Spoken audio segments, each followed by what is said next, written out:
සතුට කියන කාරණේදී වැදගත්ම දේ තමයි ඒක වෙන කවුරුවත් මත යැපෙන දෙයක් නොවිය යුතුයි කියන එක. ඇයි එහෙම වෙන්න ඕනි? එහෙම වුණොත් තමයි ඔයාට ඔයාගේ සතුට හැමදාටම පරිස්සම් කරගන්න පුළුවන් වෙන්නේ. එහෙම නොවන හැම තැනකදීම ඔයාගේ සතුට තියෙන්නේ අවදානමක. මේ ගෙවෙන මොහොතේ ඔයා ඉන්නේ සතුටින් වෙන්න පුළුවන්. ඒත් ඒකට හේතුව වෙන කෙනෙක් කරන කියන දෙයක හැසිරීමක ප්‍රතිඵලයක් නම් මතක තියාගන්න. ඒ දේ නොවුන තැන, ඒ දේ නතර වුණ තැන ඔයාගේ සතුටටත් තවදුරටත් පැවැත්මක් නැතුව යන බව.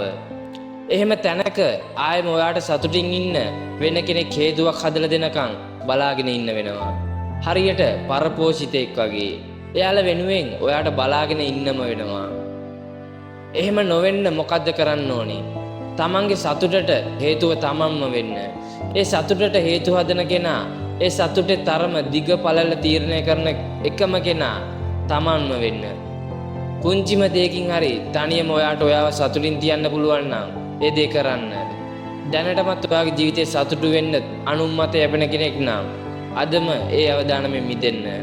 තමන්ගේ සතුට හිනාව වෙනුවෙන් හේතු උපදින ලොකුම ප්‍රබලම කෙනා ඔයා වෙන්න. එහෙම වුණොත් පුළුවන් වේවි හැමදාටම ජීවිතේ සතුට පරිස්සම් කරගන්න.